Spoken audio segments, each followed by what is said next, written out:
Hi viewers, മറ്റൊരു വീഡിയോയിലേക്ക് എല്ലാവർക്കും സ്വാഗതം. ചേനപ്പൂവ് കൊണ്ട് ഒരു അടിപൊളി സ്വാദിഷ്ടമായ ഹെൽത്തി ആയ ഒരു ഉപ്പേരി അല്ലെങ്കിൽ തോരൻ എങ്ങനെ നമുക്ക് ഈസിയായി ഉണ്ടാക്കാം എന്നാണ് ഈ ഒരു വീഡിയോയിൽ നിർമ്മിക്കുന്നത്. നമ്മളെല്ലാവരും ഒരിക്കലെങ്കിലും ചേന കൊണ്ട് ഒരു വിഭവമെങ്കിലും എപ്പോഴെങ്കിലും കഴിച്ചു കാണും. എന്നാൽ ചേനപ്പൂവ് കൊണ്ട് ഒരു വിഭവം കഴിച്ചിട്ടുള്ളവർ വളരെ ചുരുക്കമാകും. ചേനപ്പൂവ് കൊണ്ടോ എന്ന് ചിലർ നെറ്റി ചുളിച്ചേക്കാം. ആദ്യമേ പറയട്ടെ, ചേനപ്പൂവ് വളരെ വളരെ അമൂല്യമായ ഒരുപാട് ഹെൽത്തി ആയ ഒന്നാണ്. ഒരു ചേന നട്ട് 3 വർഷം കഴിഞ്ഞാൽ മാത്രമാണ് ചേനപ്പൂവ് ഉണ്ടാകുന്നത്. എന്നാൽ വർഷാവർഷം വിളവെടുക്കുന്ന കൃഷിയാണ് ചേന എന്നതിനാൽ തന്നെ 3 വർഷം കഴിഞ്ഞുള്ള പൂവ് വളരെ വിരളമായി ഉണ്ടായേക്കാവുന്ന ഒന്നാണ്. ചേനപ്പൂവ് അഴുകിയാൽ ആ ഒരു പ്രദേശം മുഴുവൻ അസഹനീയമായ രീതിയിൽ ദുർഗന്ധം ഉണ്ടാകുന്നതിനാലും വളരെയേറെ തെറ്റിദ്ധരിക്കപ്പെട്ട ഒന്നാണ് ചേനപ്പൂവ്. എനിക്ക് ആദ്യം ഇഷ്ടമില്ലാതിരുന്ന എന്നാൽ സാധുകൊണ്ട് എൻ്റെ ഫേവറേറ്റ് ആയി മാറിയ ഒന്നാണ് ചേനപ്പൂവ്. ഈ ഒരു തോരൻ അല്ലെങ്കിൽ ഉപ്പേരി ഉണ്ടാക്കാനായിട്ട് നമുക്ക്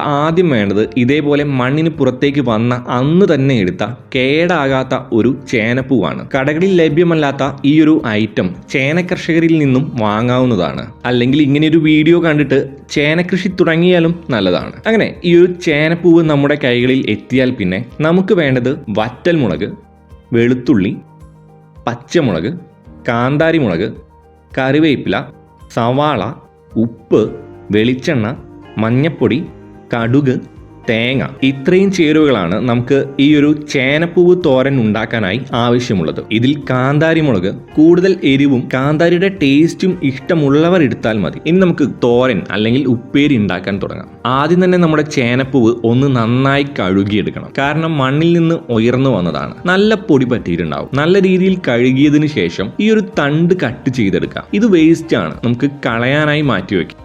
ഇനി ഈ പൂവ് ചെറുതായി അരിയണം. സോ ഈ രീതിയിൽ ചെറിയ വെട്ടിയിട്ട് അരിഞ്ഞാൽ ചെറിയ ചെറിയ കഷ്ണങ്ങളായിട്ട് കിട്ടും. ഇവിടെ നമ്മൾ എടുക്കുന്നത് 1 കപ്പ് ചേനപ്പൂവ് നുറുക്കിയതാണ്. സോ ഇനി ഞാൻ പറയുന്ന എല്ലാ ചേരുവകളുടെ അളവുകളും 1 കപ്പ് ചേനപ്പൂ നുറുക്കിയതിന് തുല്യമായിട്ടാകും. ചേനപ്പൂവിന്റെ അളവ് കൂട്ടുന്നതിനും കുറയ്ക്കുന്നതിനും അനുസരിച്ച് മറ്റ് ചേരുവകളുടെ അളവുകളും കൂട്ടുകയും കുറയ്ക്കുകയും ചെയ്യാം. ഇങ്ങനെ അരിയുമ്പം പ്രത്യേകം ശ്രദ്ധിക്കണേ. കുറച്ച് വിഷമമാണ് അരിഞ്ഞെടുക്കാൻ, കൈ മുറിയാതെ വേണം ഇത് ചെയ്യാൻ. സാധാരണയായി ചേന നമ്മുടെ ദേഹത്തായാൽ ചിലർക്ക് ചെറുതായി ഒരു അലർജി പോലെയൊക്കെ വന്ന് ഒരു ചൊറിച്ചിലൊക്കെ ഉണ്ടാവും. എന്നാൽ ചേനപ്പൂവ് അങ്ങനെ ഒരു ഇഷ്യൂ ഇല്ലാത്ത ഒന്നാണ്. ഇനി നമ്മൾ പൂവിന്റെ ആ ഒരു ആവരണം കൂടി എടുക്കുകയാണ്. എന്ത് രസമാണ് കാണാനല്ലേ. പുറത്തു നിന്നുള്ളതിനേക്കാൾ കാണാൻ ഭംഗി ഇപ്പോഴല്ലേ. 3 പാർട്ടായിട്ട് കളറും രൂപവും ഘടനയും ഒക്കെ തികച്ചും വ്യത്യസ്തമായിട്ട് ഈ ഒരു പാർട്ട് നോക്കിയേ, എന്തൊരു അത്ഭുതമാണല്ലേ.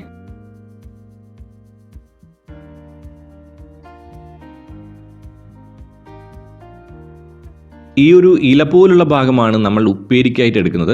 ബാക്കി വരുന്ന പാർട്ട് ഇപ്പോൾ എടുക്കുന്നില്ല എന്നേ ഉള്ളൂ, പിന്നീട് ഉപയോഗിക്കാനായിട്ടാണ് മാറ്റി വയ്ക്കുന്നത്. നിങ്ങൾക്ക് ഈ ചേനപ്പൂവ് മുഴുവനായിട്ടും എടുക്കാവുന്നതാണ്. മുഴുവനായി ഒരു തവണത്തേക്ക് എടുത്ത് പാഴാക്കി കളയാതിരിക്കാനാണ് ഞാൻ ഇങ്ങനെ ചെയ്യുന്നത് എന്ന് മാത്രം. ഞാൻ കറക്റ്റ് 1 കപ്പ് അളവിൽ മാത്രമാണ് ചേനപ്പൂവ് നുറുക്കിയത് എടുക്കുന്നത്. ഇപ്പൊ നമ്മൾ ആവശ്യമായ ചേനപ്പൂവ് നന്നായി നുറുക്കി കഴിഞ്ഞ് ഇനി ഒന്ന് നന്നായിട്ട് ഇത് കഴുകിയെടുക്കണം. ശേഷം 4 കാന്താരിമുളക്, 4 വെളുത്തുള്ളി, കറിവേപ്പില ആവശ്യത്തിന്, 1 പിടി തേങ്ങ ചിരകിയത് എന്നിവ എടുത്ത് ഒന്ന് മിക്സിയിലിട്ട് ചതച്ചെടുക്കണം. ഈ ഒരു കൂട്ടാണ് നമ്മുടെ ഉപ്പേരിയിൽ ടേസ്റ്റ് കൂട്ടുന്ന ചേരുവകളായിട്ട് വരുന്നത്. സോ നിങ്ങൾക്ക് അളവ് കൂട്ടണമെങ്കിൽ കൂട്ടാം, ഒരിക്കലും ഈ ഒരു അളവിൽ നിന്ന് കുറയ്ക്കാൻ നിൽക്കരുത്. ശേഷം ഇതേപോലൊരു പാത്രം നമുക്ക് ഗ്യാസ് സ്റ്റൗവിൽ വെച്ച് ചൂടാക്കാം. ചൂടായി വരുന്ന സമയത്ത് 2 ടീസ്പൂൺ വെളിച്ചെണ്ണ ഒഴിക്കുക. വെളിച്ചെണ്ണയ്ക്ക് പകരം മറ്റെണ്ണകളും എടുക്കാവുന്നതാണ്. എണ്ണ ചൂടായി വരുന്ന സമയത്ത് 1 ടീസ്പൂൺ കടുക് ഇടുക. കടുക് ഫുൾ പൊട്ടിക്കഴിഞ്ഞാൽ ഉടൻ തന്നെ 1 വറ്റൽമുളക് കട്ട് ചെയ്തിടുക. ശേഷം നമ്മൾ കട്ട് ചെയ്ത് വെച്ച ചേനപ്പൂവ് നന്നായി കഴുകിയതിന് ശേഷം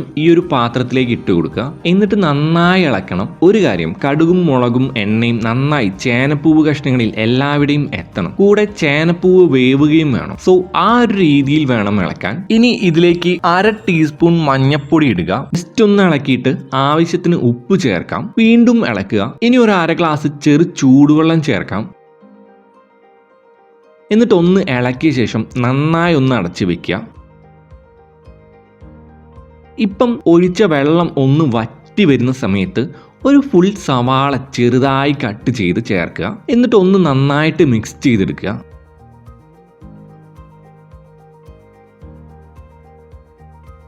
വീണ്ടും മൂടി വയ്ക്കാം.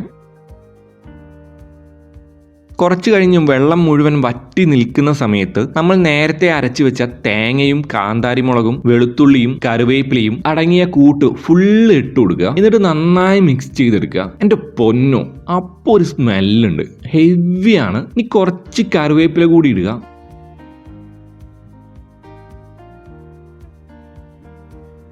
ശേഷം ഒന്ന് നന്നായി ഇളക്കി കൊടുക്കാം. ഈ ഒരു സമയത്ത് നമുക്ക് ഉപ്പ് ഓക്കെ ആണോ എന്ന് ഒന്ന് ഉറപ്പ് വരുത്താം. അങ്ങനെ നമ്മുടെ ചേനപ്പൂ ഉപ്പേരി തയ്യാറായി കഴിഞ്ഞു. ഇത്രയും പെട്ടെന്ന് ഉണ്ടാക്കാൻ കഴിയുന്ന വളരെ ടേസ്റ്റി ആയ ഹെൽത്തി ആയ ഉപ്പേരിയാണിത്. ഈ ഒരു തോരൻ അല്ലെങ്കിൽ ഉപ്പേരി എന്തായാലും ായും ട്രൈ ചെയ്യണം. വർഷത്തിൽ മെയ് ജൂൺ മാസങ്ങളിൽ മാത്രമാണ് ചേനപ്പൂ ഉണ്ടാകുക. ഒരിക്കലെങ്കിലും നിങ്ങളൊന്ന് ടേസ്റ്റ് ചെയ്താൽ നിങ്ങൾ ഷുവറായും നിങ്ങളുടെ പ്രിയപ്പെട്ടവരിലേക്കും ഈ ഒരു വീഡിയോ ഷെയർ ചെയ്യും. ഷുവറാണ്. സോ വീഡിയോ ലൈക്ക് ചെയ്യുക. കൂടാതെ നിങ്ങളുടെ അഭിപ്രായങ്ങളും നിർദ്ദേശങ്ങളും സംശയങ്ങളും അറിവുകളും ഈ ഒരു വീഡിയോയുടെ താഴെ കമന്റ് ബോക്സിൽ ആഡ് ചെയ്യുക. അങ്ങനെ അടുത്തൊരു വീഡിയോ ആയി വരുന്നവരെ take care, stay safe, love you, bye bye.